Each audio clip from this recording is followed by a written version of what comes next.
आप सभी का स्वागत है हमारे इस चैनल पर। और आज है कक्षा 5वीं हिंदी प्रश्न बैंक में।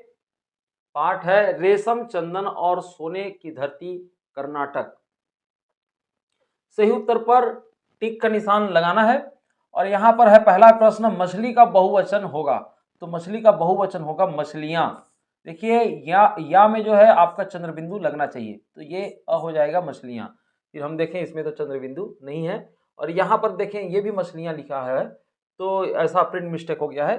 ठीक है, आप अ या स दोनों में से कोई एक इस पर आप टिक लगा सकते हैं। ठीक है, फिर आगे हम देखें अग्रणी का अर्थ है। अग्रणी आगे रहने वाला, पीछे रहने वाला या मध्य में रहने वाला। तो अ इसका उत्तर होगा आगे रहने वाला।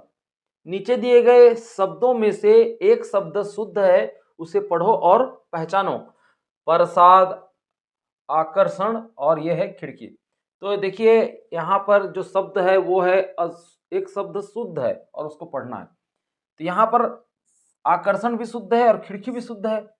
ये हो सकता है एक शब्द अशुद्ध है, इस प्रकार से हो, तो ये उस हिसाब से अशुद्ध है कहने से प्रसाद जो है ये अशुद्ध हो रहा है, तो ये इसको सही हम मानेंगे। ठीक है, यदि अशुद्ध है, यहाँ पर शुद्ध है बोल दिया, तो यहाँ पर दो उत्तर फिर सही हो रहे हैं। ठीक, हमारे छत्तीसगढ़ प्रदेश की राजधानी है रतनपुर है, बिलासपुर है कि रायपुर है? तो सही उत्तर होगा रायपुर। छत्तीसगढ़ को कहा जाता है धान का गिलास कि धान की थाली या धान का कटोरा? तो इसका सही उत्तर है धान का कटोरा। पर्यटक का पर्यायवाची है सैलानी, अग्रणी या विख्यात? सैलानी होंगे, जो सैर करते हैं उसको सैलानी बोलते हैं। पर्यटक जो पर्यटन करेंगे। ठीक है, तो अ इसका सही उत्तर होगा।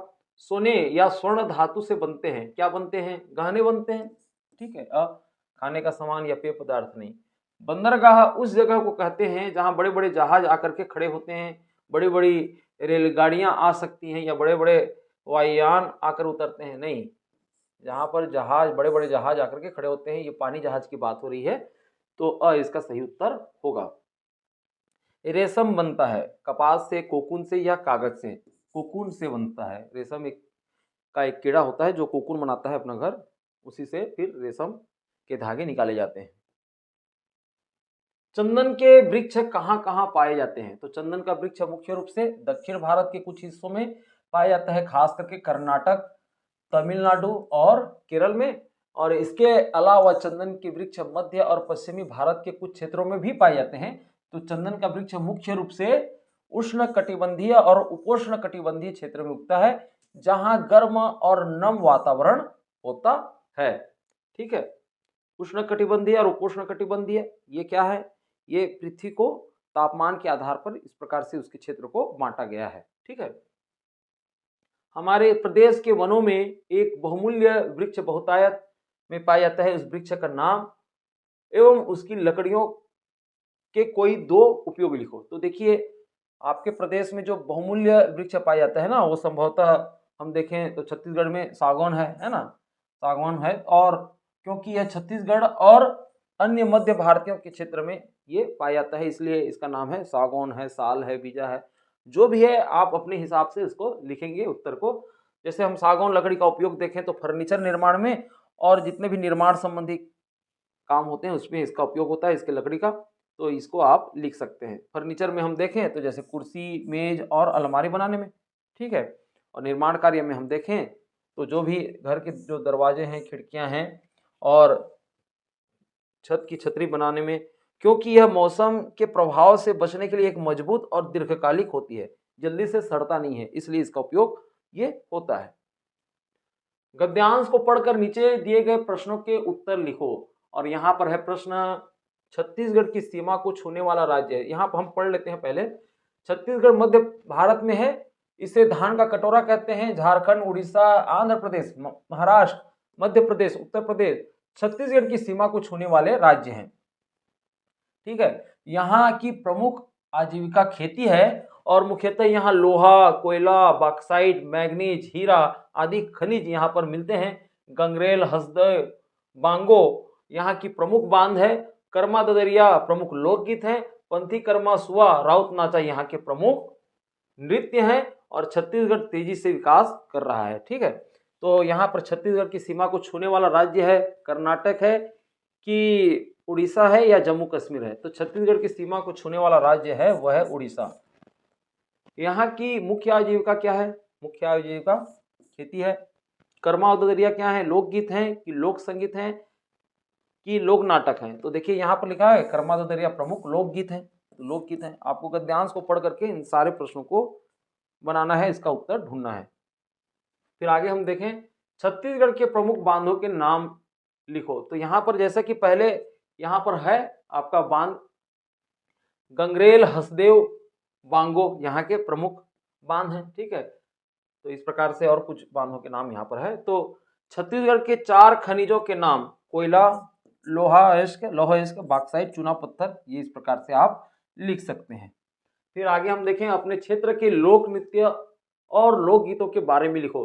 तो छत्तीसगढ़ में बहुत समृद्ध लोक नृत्य और लोकगीत की परंपरा है और यहाँ का प्रमुख लोक नृत्य है क्या है? नाचा है, ठीक है। ये पारंपरिक लोक नृत्य है, पारंपरिक यानी जो पहले से चली आ रही है ना। तो विशेष रूप से इसको धार्मिक अवसरों पर या मेले महोत्सव में किया जाता है।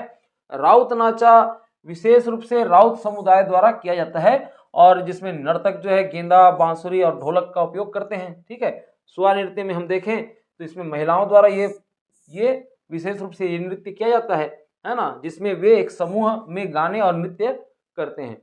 इन चीज़ों को आप लिख सकते हैं या इसी तरह से मिलता जुलता अपने प्रश्न को उत्तर आप बना सकते हैं अपने अभ्यास में। लोकगीतों में भी विविधता है, जैसे छत्तीसगढ़ी गीत, बेलाड़ी गीत और पारंपरिक विवाह गीत जो ग्रामीण जीवन और त्योहारों से जुड़े होते हैं। तुम अपने क्षेत्र में कौन कौन से प्रमुख त्योहार मनाते हो और त्योहार के नाम लिखो। तो देखिए दिवाली, होली, दशहरा, नागपंचमी, मकर संक्रांति, ये तो त्योहार सब जगह मनाए जाते हैं पूरे भारतवर्ष में, छत्तीसगढ़ में भी इसको मनाया जाता है। प्रदत्त कार्य में हम देखें तो तुम्हारे क्षेत्र में दशहरा कैसे मनाया जाता है और 5 वाक्यों में लिखो। तो छत्तीसगढ़ में दशहरा का पर्व बड़े धूमधाम से मनाया जाता है और इन दिन लोगों रावण और कुंभकर्ण और मेघनाथ की मूर्तियां बना करके उनका दहन करते हैं। विभिन्न जगहों पर रथ यात्रा भी होती है, बस्तर में है ना, रामलीला का आयोजन होता है जिसमें लोग राम के जीवन के विभिन्न घटनाओं को नाटक के रूप में प्रस्तुत करते हैं, ठीक है।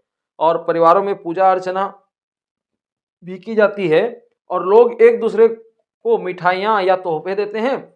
इस दिन को विजयादशमी के रूप में मनाते हैं जो बुराई पर अच्छाई की जीत का प्रतीक होता है, ठीक है। तो ये इस प्रकार से दशहरा मनाया जाता है। अब देखते हैं यहाँ पर आपके पोर्टफोलियो में जो काम करना है, पोर्टफोलियो में क्या है कि छत्तीसगढ़ के पर्यटन स्थलों की सूची बनाना है। तो इस प्रकार से आप चित्र को कट कर सकते हैं और साथ में वहाँ पर आप कौन से पर्यटन स्थल है इसको आप लिख सकते हैं, जैसा कि ये कांगेर घाटी राष्ट्रीय उद्यान है ना, कैलाश गुफा, तीरथगढ़ जलप्रपात, कोटमसर गुफा का ये चित्र है। फिर हम ये देखें नारायण पाल मंदिर है, तांबड़ा घूमर है ना। तो इस प्रकार से ही आपको गूगल में सर्च करोगे तो सारे चीज़ जो है मिल जाएंगे। आप वहाँ से फिर इसकी कट करके इस चित्रों को या प्रिंट करवा करके आप क्या कर सकते हैं, बना सकते हैं अपना पोर्टफोलियो। तो आशा है आप लोगों के समझ में आ गया होगा कि किस तरह से आपको अपने प्रश्न अभ्यास के सारे प्रश्नों का हल करना है। अब मिलते हैं एक ऐसे ही नए पाठ के प्रश्न अभ्यास लेकर के।